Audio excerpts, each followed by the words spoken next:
Welcome back to this tutorial session, and we have been able to look at the registration page and how the user can get themselves registered.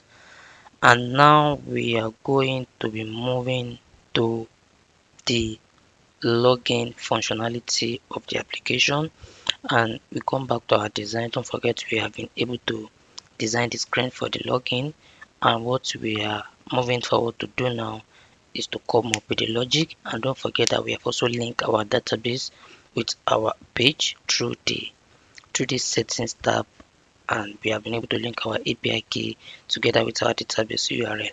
Now we are going to go to this, make sure that this screen login is active. Then from there come to the blocks, and what we are going to do now is we are going to look at this when this login button is clicked. We want to execute the login function while also validating the input feed in order to ensure that the user actually input their data correctly, and as we don't want to continue to sign in page until the email feed and password feed are filled. So the same logic, the same thing that we did for the registration page is what we are going to be doing for the login page. So we go ahead to the blocks, make sure the login screen is clicked, and go ahead to the blocks, and we are going to be defining one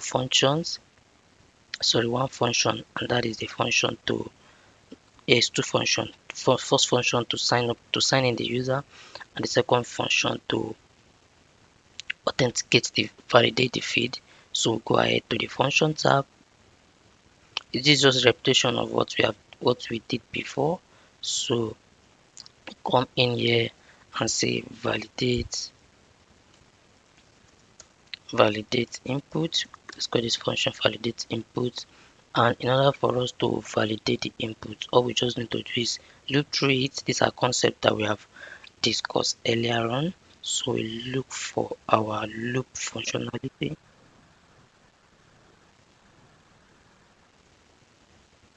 Come to our loop functionality with the for each, and we put our for each inside this function, and from there we create a list. This will just be this will be a list that will loop through just the email and just the email feed and the password feed. So I will remove this item. Yes, so I need just two feeds, email feeds and password feed. So to get that, I'll come to my UI component, and I'm going to get to my text login email, and I want the text. So put that as the first list. Together with the password, I'll do the same thing for the password, text login password, and now I want to get the text. I'll put that as this. So I'll just delete this, and I also delete this. Moving forward, once we have looped through it, we are going to then say if you see that in the control. So we have explained all these concepts. So this is just a repetition. You're going to be able to do it yourself now. This was a repetition of what we did earlier on for the registration part of the user. So we then come and check if the current iteration of this list is none or it is an empty string. So we check if it is none. No, I still want this to be there, but I want this to take the first space. And I also repeat duplicate this block. To duplicate, just right click and you see the option of duplicate. So I come to that current iteration, which is you can see under variables. I'll pick J, and I'll say if J is none, you get none under logic. If J is none, or I'm not saying and means that the two conditions must be true, but I am checking for either of the condition. One of the condition must be true, and then I will execute this block. Of course, I want an if else block, else else. Yeah. So you see settings, I'll clean up my blocks to make sure it's aligned properly. So I'll get the current iteration, which is the J, and I'll check if it's an empty string. If it's an empty string, and if any of this condition is true, the first thing I want to do is to set the error label. Don't forget label login error message. I'll set it to all feeds are required so that the user can see. I'll say all feeds are required. So all feeds are required, and I'll also set the valid input. Don't forget you define a variable at the top. So I'll define a variable called valid input. That is going to be an app variable because I am limiting its usage. I'll say login valid input. You can call this anything, but please make sure your variable name they are very descriptive, giving an idea of what you are actually doing with it. Initially, I'll set it to false. So if this happen, then I'll say that the valid input variable, which is you can see under variable, set the variable valid input to false. Yeah. Logic, put that as false. Then I'll break out of the loop. So to break out, to control, and you see break out of loop. You can also do the same. There's an option that also allow you to continue within the situation, but here I want to break out of the loop. Otherwise, I want to set the variable valid input to true. I want to set the variable value so that the user can know that the variable is actually so that our program can know that the condition or the inputs are validated, and we can go ahead with our login. So now I will now say, let me just put that in here, that when my button login is clicked, when button login form is clicked, when it is clicked, the first thing is I want to validate the input. So I'll call the functions validate input in order to get either true or false. So I will then check if the feed are validated, then go ahead to log in the user. Otherwise, do not log in. Once your block is overlapping, just clean up the blocks. So I am going to go here and say that if the app variable login, if they are variable valid input, if it is true, then go ahead to sign in the user. Otherwise, do not sign in the user.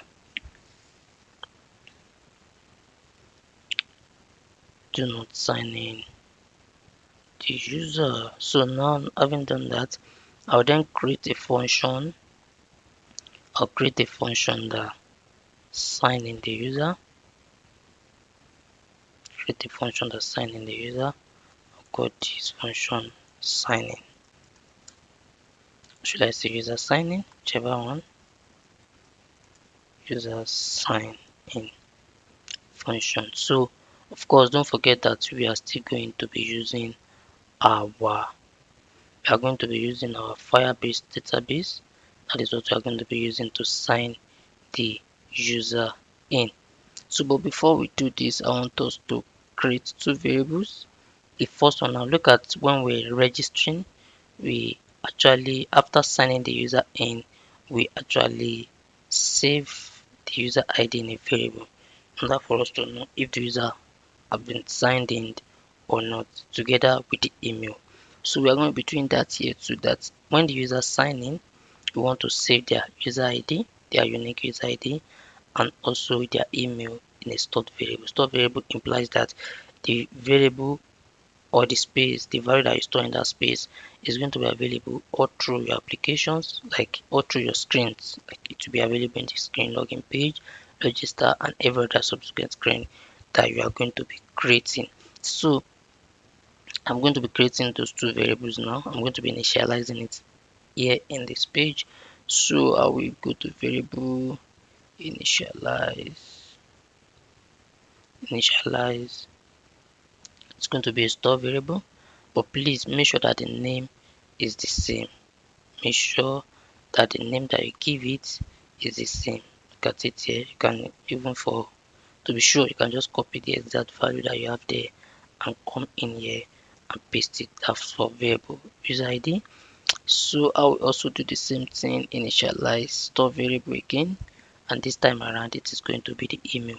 Now the reason why you are doing this is so that when, if the user has been signed in before, you don't want to take them to the login page again. You should just navigate them to the other pages or to the user dashboard. And when you get to the other pages too, if you want to know if the user has actually been authenticated and you want to restrict the access of that page to authenticated user, you just want to be sure that they have been signed in. And these are the variables that you're going to be using to confirm all that. So I'll do the same thing again, copy the variable, I'll put it as email. So now that we have been able to do that, we will then go ahead and say, now the first thing is, of course, the user might have been signed in before. You should then, if you should check if they have been signed before. If they are signed in, then you should navigate them to the dashboard. If they try to access the login page by any means, if you realize that they have signed in before by checking these two variables, then you should definitely navigate them or route them to the dashboard. So in order for us to be able to do that, I will just bring a block, not here. I'll say when the screen open, that means immediately the user get to the screen login, the first thing you should check is if they are actually logging. If they are not logging, then navigate them, then let them remain on the page. Otherwise, if they are logging, then let them go to the dashboard because you can't sign it twice. So I'll clean this block to have space. So this screen, when screen open, this is the same logic we are going to be repeating for other screen that the user must be authenticated. For you to check if they are signing. If they are not signing, you take them back to the login page. If they are signed, then you make them remain on that page. So I bring it to the top because that's like it's taking priority over the buttons. So when the screen open, I want to check if there's a value for the user ID. If your block is overlapping, don't forget what you do, you clean up. So I will come to the logic. I'll check if the variable user ID, store variable user ID, if it is none, if it is not equals to none, meaning that if there is a value for it, if it is not equal to none, then notice this is not like the cross the equals to, that means it is not. This equals to, there's not equals, just like negating equals to, or the opposite of equals to, or equivalent to, whichever one you will like to call it. So we come to the none, we put the none here. If it is not equal to none, then if it's not equal to none, that means the user, that means it's a value inside this user ID. That means the user has been signed in already. Then they should not remain on this page. What we are going to do is that we are going to navigate them. So we come to the control and we say navigate the user. That means take them to the user dashboard page because they have been signed in already. Otherwise, if this is not true, then they will not be navigated. That means they will remain on the page. So if they remain on the page, what do we want to do? We have created this function that allows the user to sign in. Then we just call this function, or we invoke the function by coming to our for our functions and bring this function user sign in here. So now let us go ahead to now write the function block for the user to sign in. So we are going to be using Firebase, which is our database where it also provide, since that is even we are even do the sign functionality with our registration before, but just for us to refresh our memory, we are going to be doing it again. So we come to the sign in, scroll down to the sign in, then you see Firebase sign in, pick it and put it inside this function block. Then it requires two things from you: the email of the user and the password of the user. So we go ahead to this email feed, text email. So the text of that input field, we put it here, and the password too, we do the same thing: text input login. You see how important it is for you to name. You have an idea of what each is doing. Look at this now. For example, I broke the image one. I did not rename it. The question is, what is image one doing? Is it the logo? Is it a button? Is it an icon? Is it? It does not give me any idea. But if I look at this, it gives me idea of a button. Go to landing page, label login error message. So please, once you drag a component to your page or to your screen, the first thing you should do, lest you forget, is to rename it, because it makes your life easier when you are working on the blocks. So we go ahead to the screen and to the password text. So now that we have that, we have supplied that the if Firebase successfully signed the user in, you are going to be getting the user ID, the email is verified, and error. Of course, we are not dealing with the image verification for now. So now we are going to be checking if there's an error so that we can display to the user for them to do the needful correction, or for them to be able to for them to know, okay, maybe they don't have an account, they fire visited them, there's no account for this user, then they will definitely know. So now that we have that, we are going to be checking if there's an error, and you're going to be picking that from here. Once you just drag it, you'll be able to remove it from there, but you will still have it there. So it is never, you can never finish it, so you can drag as many as possible. Now we need to delete. So because we are going to be using it several times. So if there's an error, then set the error message, label error message to whatever error you are getting from Firebase. So set the text of that. No, I should not remove from there. I should remove from the top. Set it here so that the user can know which error, which Firebase rule they are flaunting. Now I am going to be, I think I should zoom in a bit so that we can see. So sorry if it has been smaller before. Now that we have the text, the error, so if there's an error, then show the user the error. Otherwise, if there's no error, then we go ahead. That means the user was successfully signed in. And for us to be able to do that, then we just set the we just set the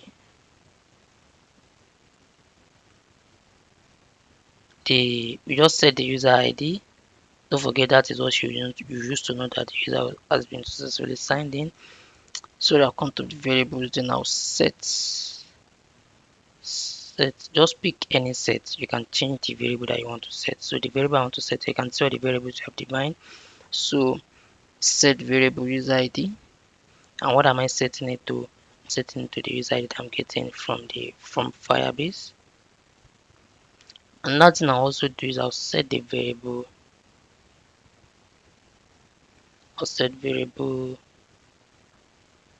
email, set variable email. And what am I setting it to? I am setting it to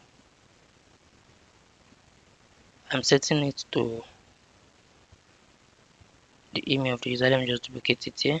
And this password, and this is the email. I'll just duplicate this.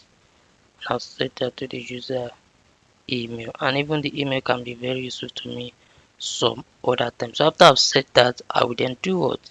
Navigate the user to the dashboard. Navigate the user to the dashboard. So I'll come here, navigate them to the screen that you see after they're signing, which is the dashboard. So now that we have been able to do that, the next thing is for us to test our application, if it is working properly. Of course, you can see that this is very easy because it's just like a repeating what we already know from the registration page. Now we'll go ahead to preview. So I will set it to fit to scale. Now increase this zoom a bit. So of course all our function is still working. Start now. I don't have an account. I can go to sign up. I don't have I can sign in. No. Now let me just misbehave first. And I go password. Of course, let me not fill one. Let me not fill one input field. If I click, I can see. By the way, I don't want. I expect it to give me all fields are required. Till I remove this, all fields are required.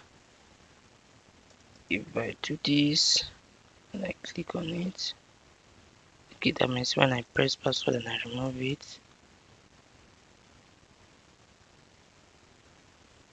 something is wrong somewhere. But whichever way, Firebase will still give us that. Okay, even if I try to sign in, you see a non-empty password must be provided. So it will still Firebase will still give us an idea of which error we are making in the application. Yeah, so now that we have that, let us now go ahead and supply a wrong password. Supply authentication credit is incorrect, malfunction or expired. So now that we have got that, okay, we cannot sign in without supplying the right password. Let's now supply the right password. So you can see now that it has successfully navigated me to the user dashboard. So now that we have been able to do that, we then go ahead. We are done with the authentication. We then go ahead to design the user dashboard and every information they are going to be seeing after they have been able to register successfully.